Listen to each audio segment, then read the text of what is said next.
Hello friends, this is the second video on the theory of gaze. Today I will start from male gaze. Laura Mulvey, in her 1975 essay Visual Pleasure and Narrative Cinema, introduced an a priori fourth wave feminist theory, the concept of male gaze, as a feature of gender power asymmetry in film. Why a priori? Because beforehand, in second wave feminism, it is said that the concept that women are depicted through the point of view of a man or a male character. In feminist theory, male gaze is an act of depicting women and the world in the visual arts and in literature from a masculine heterosexual perspective that presents and represents women as sexual objects for the pleasure of the heterosexual male viewer. The male gaze is a feminist theory that states that cinema narratives and portrayal of women are constructed in an objectifying and limited manner to satisfy the psychological needs of men and more broadly of patriarchal society. The concept was present in earlier studies of the gaze, but it was Mulvey who brought it to the forefront. Mulvey stated that women were objectified in film because heterosexual men were in control of the cinema. Bollywood films played the model of voyeurism and scopophilia. What is voyeurism? Voyeurism is the obtaining sexual gratification from observing secretly others in naked or sexual situations. What is scopophilia? It is the sexual pleasure derived chiefly from watching others when they are naked or engaged in sexual activity. The concept subsequently is influential in feminist film theory and media studies. Now we should know about female gaze. The term female gaze was created as a response to male gaze. Judith Butler's 1990 book, Gender Trouble, proposes the idea of the feminine gaze as a way in which men choose to perform their masculinity by using women as the force behind to men's self-regulation. Deborah Campemeyer, a film director, rejected the idea female gaze in performance for the female experience. The female gaze in feminist theory refers to the gaze of the female spectator, character, or director of an artistic work. More than the gender, it is an issue of representing women as objects having agency. As such, people of any gender can create films with a female gaze. Now we should know about what is imperial gaze. E. N. Kaplan has introduced the postcolonial concept of the imperial gaze, in which the observed find themselves defined in terms of the privileged observer's own set of values performances. From the perspective of the colonized, imperial gaze infantilizes and trivializes what it falls upon, asserting its command and ordering. This gaze is one-directional, since the oppressor defines how the oppressed are seen, as well as how they see themselves.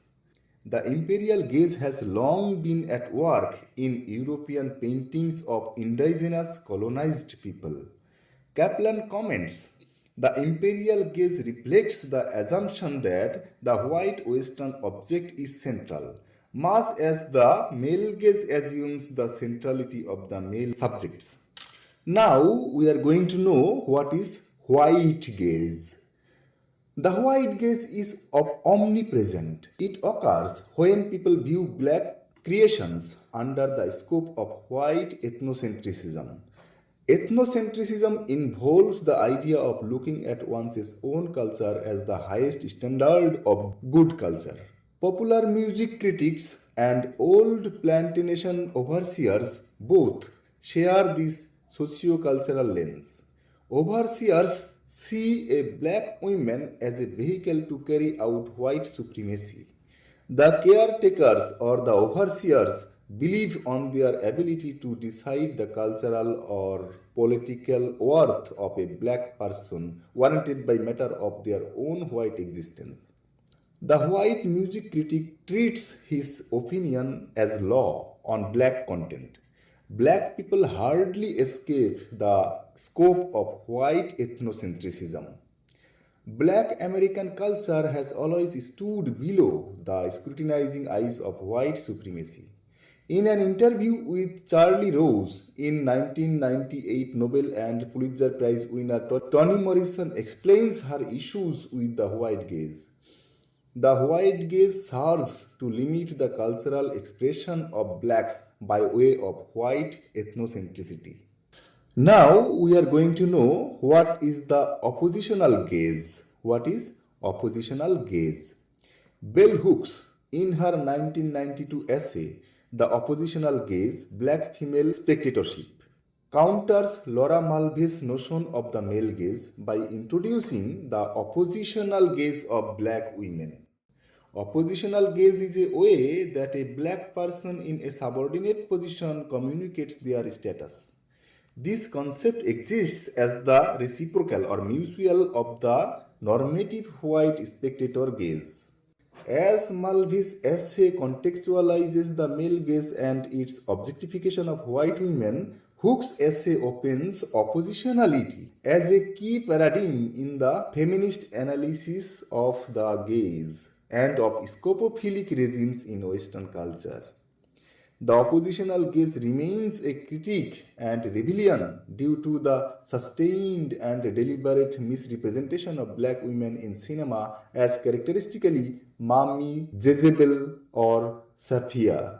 Hooks notes that black male filmmakers represented black women in their films as objects of male gaze, which inherently perpetuated white supremacy, as the black female body was represented only enhance and maintain white womanhood as an object of the phallocentric gaze. Now we are going to know about postcolonial gaze. What is postcolonial gaze? To know this, firstly we should know what is colonial gaze. Colonial gaze is the perspective and viewpoint adopted by colonizers when observing, representing, and interpreting the cultures, people, and landscapes of the colonized regions. Now coming to the postcolonial gaze. It was first referred to by Edward Said. Like Orientalism, the term postcolonial gaze explains the relationship that colonial powers extended to people of colonized countries. Placing the colonized as other, it helps to shape and establish the colonial's identity as being the powerful conqueror. It acts as a constant reminder of this idea. The postcolonial gaze has the function of establishing the subject-object relationship. It emanates, it indicates, it arises location of the subject and contact the location of the object. This means that the colonizer-colonized relationship provides the basis for the colonizers' understanding of themselves and their identity. Appropriation of power is central to understanding how colonizer influenced the countries that they colonized. Postcolonial gaze theory allows formerly colonized societies to overcome the socially constructed barriers that prohibit them expressing their true culture, social, economic, and political rights. Now we must know the male tourist gaze. What is male tourist gaze? The tourism image is created through the cultural and ideological constructions and advertising agencies that have been male dominated. What is represented by the media assumes as a specific type of tourist, white, western, male, and heterosexual, privileging the gaze of the master subject over others. This is the representation of the typical tourist because those behind the lens, the image and creators, are predominantly male, white, and western. Those that do not fall into this category are influenced by its supremacy. Through these influences, female characteristics such as youth, beauty, sexuality, or the possession of a man are desirable, while prevalence of stereotypes consisting of submissive and sensual women with powerful macho men in advertising are projected. This is the end of the second video. In 2 videos, I have completed the theory of gaze. Thank you very much. Hope to see you in the next video.